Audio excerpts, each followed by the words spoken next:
While we are waiting for this, I will introduce the last speaker, Tim Harris. He is president of the local, municipal and territorial archive section, SLMT, of the International Council on Archives and member of the Sports Archive section. Since 1986, he has been deputy director of the London Metropolitan Archives. Previously, he worked at the Greater London Council, a local government institution covering what was known as Greater London, and at the University of Oxford in 1983 and 84. He has extensive experience in the direction and management of documentation and archive projects, among which of particular note are the European Visual Archives project in relation to the recovery and digitization of photographic and image collections, the Keats House restoration project for the rehabilitation and documentary reorganization of the former house of John Keats, one of the leading poets of English Romanticism, the City of London Heritage Gallery project to make the documentary treasures from the London Metropolitan Archives available to the public, the reorganization of the public rooms of the LMA and the reorganization of the Guildhall Library. He has also directed or participated in diverse projects funded by the European Union, including EVA, EVA-MP, SEPIA and EUAN. In relation to the International Council on Archives, he was secretary of the Archive Buildings and Archive Equipment section in 2000 and 2004, chairman of the local municipal and territorial archives section from 2012 until now, a member of the management of the group of experts on archive buildings and their environment, and a member of the Sports Archives section, ICASPO. Please, Tim. Buona tarda. My name's Tim Harris. I'm Assistant Director at LMA. Thanks to the organisers for inviting me today, and also thanks to the City of London Corporation who run London Metropolitan Archives and allow me to come to interesting days like today. I'll be speaking on the London approach to documenting the 2012 Olympic Games. And it is quite different to Barcelona, but it's interesting nonetheless, because I think it shows how things can be done differently in different places. Whether it's better or not, I don't know, but we'll see. So, 2012 Olympic Games, it's good that the stadium is still used on a regular basis. It's home to one of the Premiership clubs, West Ham, but also used for athletics as well, which was a battle to keep the track in place. But it's a fantastic stadium and a really fantastic atmosphere to be there. I was there for the 2017 World Athletics Championships, and I saw Usain Bolt in his last competitive race, which was a great experience. So the main London 2012 Olympic Archive is actually at the National Archives, not at London Metropolitan Archives. There's a substantial quantity of digital-only material, which I think is a big difference. There's a proliferation of archives relating to London 2012. It's held by a number of different institutions, and how those institutions talk to one another, I think, is very important going forward for the legacy. As the role of London Metropolitan Archives, what we did during the Games, I think that's an interesting story. The importance of legacy and the records which still exist, which haven't come to us yet. There's much to do with sport linked to other cultural events which were going on in London in 2012, and also the challenges brought by digital. So the background to London 2012, there have been several proposals where London put their name forward, were unsuccessful or decided not to go ahead with the proposal. And obviously in 1908 and 1948 the conditions were very different. The City of London Police, which is part of the same organisation I work for, had the tug of war gold medal in 1908, which is a fantastic thing. 1948 was obviously very different after the Second World War and was done on a shoestring at very short notice, and documentation for that is quite spartan. But it does underline something about the importance of sport in the UK, and I'll come back to that in a minute. The fact that there was lottery funding as well is important, because otherwise these things wouldn't probably have happened. And there was a change in government attitude towards regeneration through sporting projects, and the importance to London itself as well, and its future going forward as an international city, a world city, an outward-looking city.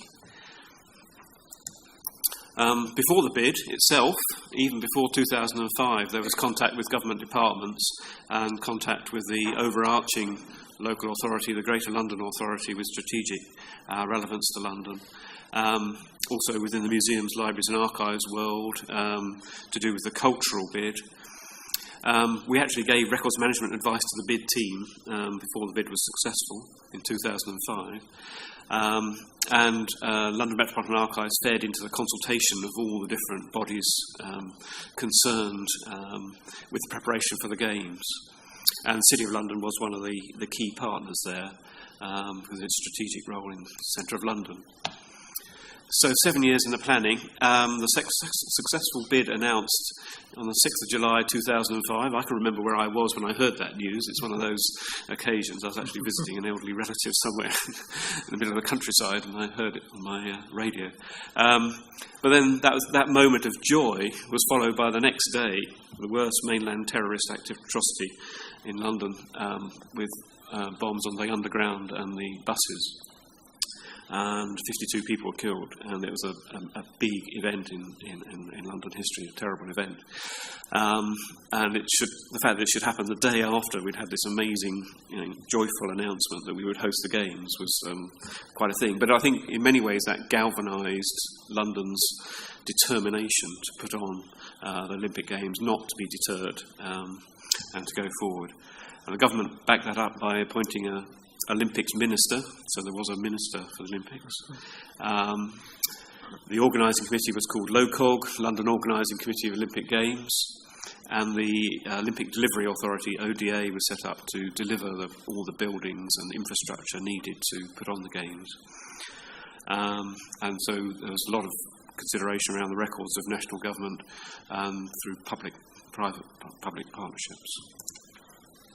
So those 2 weeks in London for the Olympics, and then another 2 weeks of Paralympics. Great occasion for Londoners, big national, international event. Anyone who was in London, I know Albert was there, he's saying, watching his daughter run. It was a big experience, a major event in the life of the city. And a great role for volunteers as well. It was one of those kind of tipping points, really, when volunteers were very, very important to make sure that the event happened.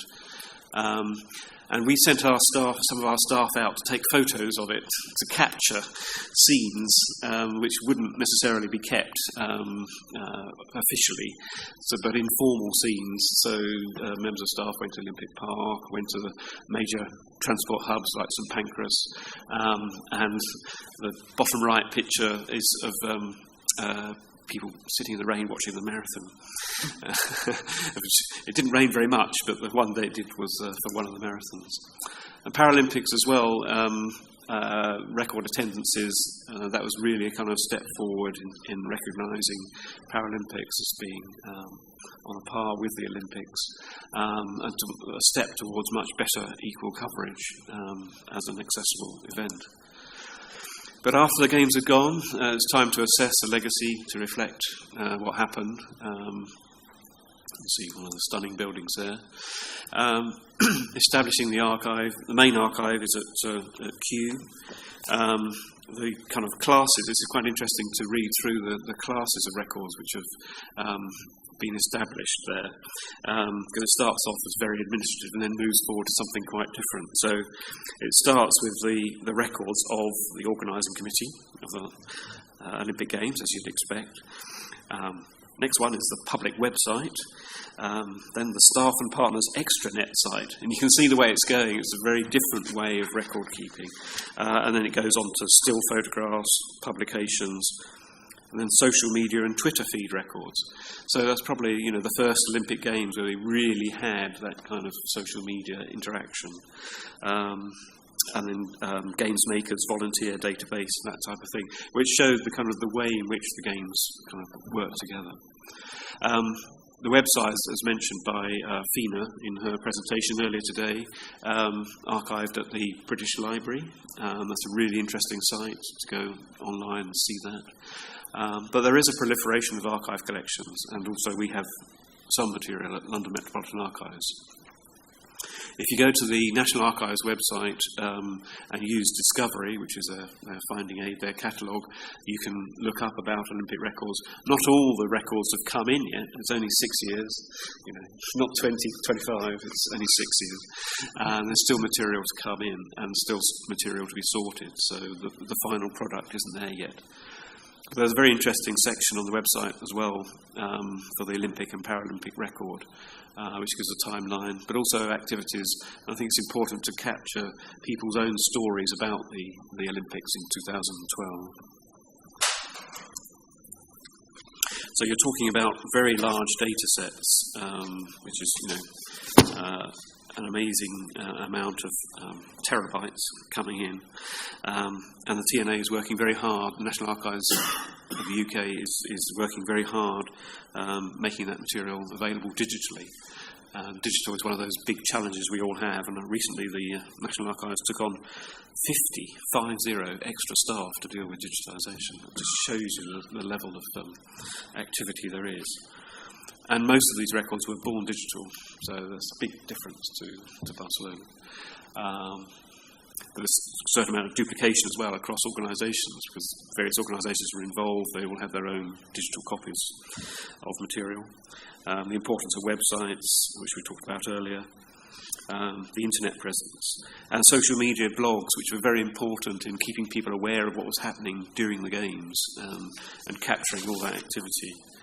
And even the mascots used, and I've got a photo of those coming up, mascots were used and had their own Twitter accounts. The mascots had 100,000 tweets. You think, well, this is amazing. Very different to other games. So what did LMA do as the largest local authority archive in the UK, in the host city of London? Well, we had various projects to try and harness interest in the Games. Winning Endeavours was a website which looked at archives from 1908, 1948, but also drew on other local archives and local libraries in the London area, so we acted as a regional hub, and we captured quite a lot of documentation about those archives. Sporting cities, which Fina again mentioned earlier today, and that will come up on the BL website. We have reassurances it will return to view, but that was important in gathering together information about all the various cities who had hosted Olympic Games onto a website. And Sporting Aces is a different type of exhibition. The city has various livery companies, specialist organisations, and one of them is the Worshipful Company of Makers of Playing Cards. And every time there's Olympic Games or any international event, they tend to kind of make specialist playing cards. So we had an exhibition of those, and I've got a picture of that coming up. We also hosted the IOC exhibition of sport and art at the very last moment. They were looking for a location, and we hosted that at the Guildhall Art Gallery, which we were also running at the time. And a travelling exhibition, we got invited to loads of official receptions. And a number of times we heard the Mayor of London, people like Boris Johnson, and others speak at various receptions. It got a bit tedious, actually, for the archive staff. But we were going to official receptions, so we took a travelling exhibition of documents with us, which was quite a challenge to get into various places and look after the archives. And also a story about the archives in the way which we facilitated the construction of the site in East London, which is a major renovation of that area. We had the archives of a particular waterway, a canal, and that canal was needed to transport materials to the site, building materials to the site. And some of our plans needed conservation repair, and so we arranged for those documents to be repaired, and that facilitated the proper use of those plans to enable the reduction in road traffic transporting construction materials to the main site. So here's an example: Winning Endeavours, one of the websites, drawing together materials sponsored by the National Lottery and Archives for London, Spotting Cities, which will come back again. This was our playing card exhibition. You see those different examples of Olympic Games through the years. I don't know whether Barcelona's there, actually. I should have double-checked. But there were for all sorts of different ones through the ages. The art exhibition was held in the art gallery. In the background, you might wonder what those remains are. Well, that's London's Roman amphitheatre. We do have one in the basement at Guildhall. So that was quite an exhibition of art, a celebration of the cultural bid. That's in the amphitheatre as well. So the Cultural Olympiad is very important. There was quite an extensive programme of events and people coming together, the idea of big screens and that type of thing, which has continued actually. It's one of those things that happened in 2012, so why don't we do it again? Every time there's a World Cup, there's lots of outdoor screens for people to watch events. Lots of publicity material, local events near to sports events, and the Olympic torch procession across the country also generated a lot of activity and events. And you see various parts of the country have the Olympic rings on display. So with the stadium itself, there's quite a lasting legacy. It's used for the Hockey World Cup, Athletics World Championships. Quite a few events have been held there, so it's great to see it used. And some of the venues which were taken down were actually recycled and reused in Rio. So it was good from a sustainability point of view too. And what's left, there's a major public park, Queen Elizabeth Park, new housing, and new cultural landmarks as well are destined. Some are there already, but there's a lot of investment going into the park. And it's a very green area with cycle paths and new roads. I think the Olympics demonstrated a continuing large-scale commitment to funding sport in the UK, but there was also a community legacy as well, so lots of new sports facilities as well. And the archive legacy, well, we have our sporting heritage funded by the Lottery, which is going great guns in the UK and holding conferences. Further archives of legacy, the organisation which actually is developing the Olympic Park is still going, the London Legacy Development Corporation. That's a very big digital archive, and we're in discussion with them at the moment to actually take that archive in.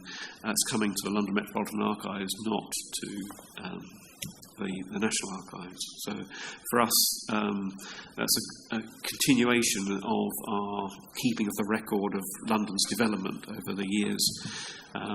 So when Docklands was created with all the big office towers in Canary Wharf, we took in the records of the London Development Corporation then, the Docklands Development Corporation then. So this is a continuation of that. But it will be, for the archives, a digital watershed, because there are such large-scale plans and detailed electronic documentation, which the National Archives has very specialist and large resources for. London Metropolitan Archives has less of that. So that will be a challenge. And I think today's seminar shows the importance of sport organisation within the ICA, of bringing together all practitioners to discuss sporting heritage, the way archives are kept. We know that from Barcelona and London's point of view, archives are a vital record of the Olympic Games. But also there's a greater contribution to a cultural Olympiad as well. And it's great that there is that international cooperation, which I think today has shown. I very much support your call for greater collaboration and setting a template for future cities. And I hope we can reach out to Tokyo as well and get them involved and perhaps revitalise the Sporting Cities website too. And I think digital, although it's a challenge, there's a great opportunity as well that archives can be held and distributed in various different places. What we need to do is make sure that they are connected and combined, so there's a wider share of an archive legacy, and we can reflect on the different sporting community focus which we have in our archives. But for me, 2012 was about happy memories, family time at the Olympic Park, watching sport for weeks on end. It was a great time. And I think people who have been involved in Olympic cities, whether it's summer or winter, all know there's that great buzz around the place when you host the Olympics. So we wanted to capture the moment with kind of quite personal recollections. So we asked staff of the LMA and their friends and relatives to collect ephemera, things to do with events they'd been to, things to do with the Olympic Park, brochures, leaflets, posters, those big hands which you have at sporting events to cheer on your team or your favourite athlete. So we do have a collection of that ephemera, which is quite large. There's over 1,000 items in it in the LMA archive. And just to finish, there's some of our mascots dressed up. Beefeater and Sherlock went there as well. And you can see in the background there Tower Bridge with the Olympic rings on it.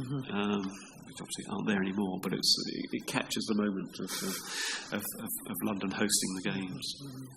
So I'd like to thank you for your attention. I think we've got a lot to talk about in the way we take forward Olympic cities, and I think we should reach out to Tokyo and encourage them to continue the good work that's already been started. Okay, thank you.